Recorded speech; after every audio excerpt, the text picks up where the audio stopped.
போற போக்க பார்த்தா ஸ்ரீலங்கா விசஸ் பங்களாதேஷ் டெஸ்ட் மேட்ச்ல ரிசல்ட் கிடைக்காது போலயே. ஆமாங்க, இந்த டெஸ்ட் மேட்ச் டிராவை நோக்கி தாங்க போய்கிட்டு இருக்கு. இன்னைக்கு நம்ம வீடியோல இந்த டெஸ்ட் மேட்சை பத்தி தான் வந்து பார்க்க போறோம்.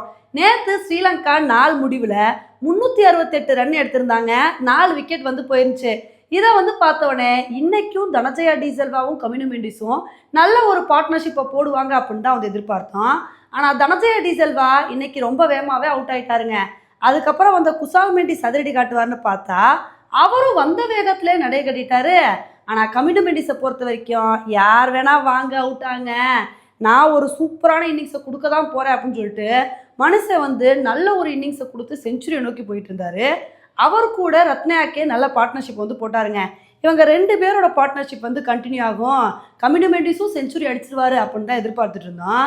அப்போ தாங்க ரத்னாக்கே கமினு மெண்டிஸ் இவங்க 2 பேருமே அடுத்தடுத்து ஓவரில் அவுட் ஆயிட்டாங்க. இவங்க 2 பேரோட விக்கெட் போனவுடனே அதுக்கப்புறம் ஸ்ரீலங்காவுக்கு அடுத்தடுத்து விக்கெட் போய் ஸ்ரீலங்கா 485 ரன்னுக்கு வந்து ஆல் அவுட் ஆயிட்டாங்க. இதனால பங்களாதேஷ் 10 ரன் லீடோட செகண்ட் இன்னிங்ஸ் வந்து ஸ்டார்ட் பண்ணாங்க.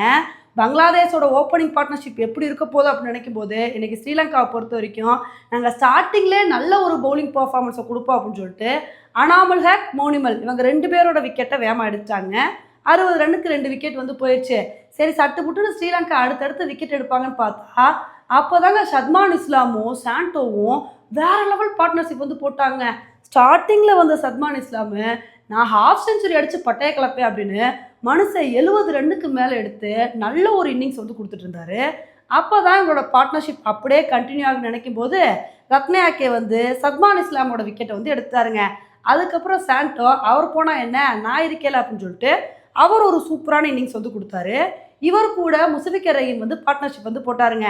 இதனால இன்னைக்கு பங்களாதேஷ் வந்து நாள் முடிவில் 177 ரன் வந்து எடுத்திருக்காங்க. 3 விக்கெட் வந்து போயிருக்கு.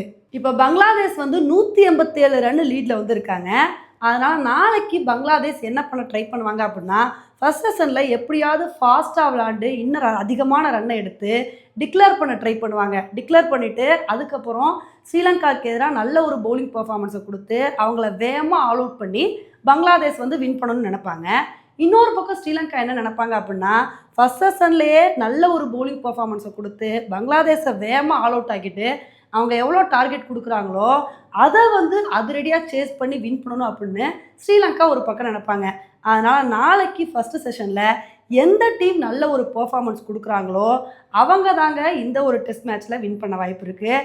அதை விட்டுட்டு 2 டீமுமே பேரலான ஒரு பர்ஃபார்மன்ஸை கொடுத்தாங்கன்னு வச்சுக்கோங்களேன், கண்டிப்பாக இந்த டெஸ்ட் மேட்ச் வந்து ட்ராவில் தான் முடிகிறதுக்கான வாய்ப்புகள் வந்து இருக்குது. இந்த டெஸ்ட் மேட்ச்சில் ரிசல்ட் கிடைக்குதா இல்லை இந்த டெஸ்ட் மேட்ச் ட்ராவில் முடியுதா அப்படின்றத பொறுத்து வந்து பார்க்கலாம். ஓகே ஃப்ரெண்ட்ஸ், இந்த ஒரு டெஸ்ட் மேட்சை பற்றி நீங்கள் என்ன நினைக்கிறீங்க அப்படின்றத என்னோட கமெண்ட் செக்ஷனில் வந்து போடுங்க. இதே மாதிரி இன்னொரு வீடியோவில் உங்களை வந்து மீட் பண்ணுறேன். Bye friends.